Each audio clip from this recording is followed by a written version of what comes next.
Epilogue. Later, they would say it was a triumph that in the Battle of Ridgefield, the Patriots lost only 12. Only 12. 12 might be nothing in the larger scheme of the war. It might be a small number of casualties for a battle that may have saved the Hudson River from British domination. But if someone you loved was one of those 12, it was no small number at all. It was 12 too many. Just one would be too many, if the one was the one you loved. Sybil Ludington saw a scene in her head that she could never tell anyone, although she was sure others imagined it too.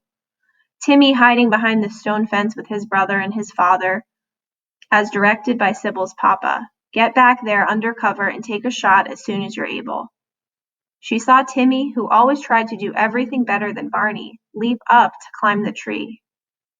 In a few more days, the budded maples would have bloomed, dropping red buds all over the stone wall. A few more weeks and the leaves would have been large enough to hide the boy in the trees.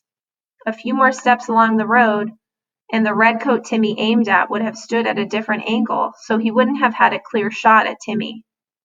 Instead, she saw Timmy get hit, not killed, just wounded, and shocked enough to lose his balance. She saw him drop from the tree. She saw his head bang against the stone, saw him fall into the myrtle and poison ivy and prickers behind the wall.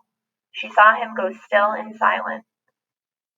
That evening that Papa came home, he said, whatever else Lizard did, he went back for his countrymen and stayed for his friend. Becky said, I wouldn't have left you, Papa.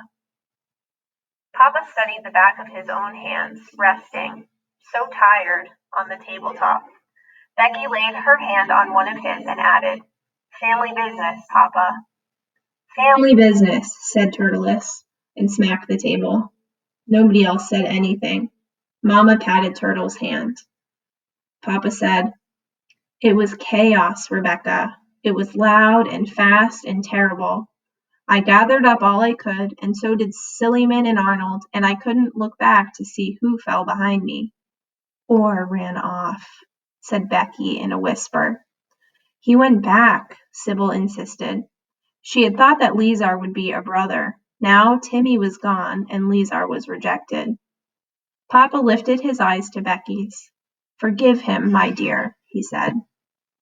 Eventually I will, said Becky, but marry him I will not.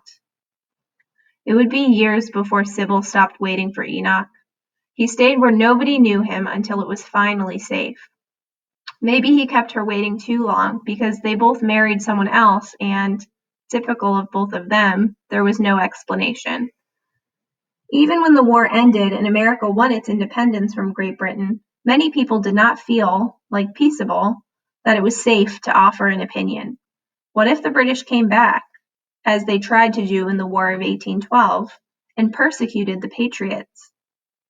Enoch's doings didn't come to light until years later, when he testified about his spy work in order to win a pension, support money, from the new government. Sybil's ride was kept even quieter. While the revolution was still raging, it may have seemed safest to stay in the shadows.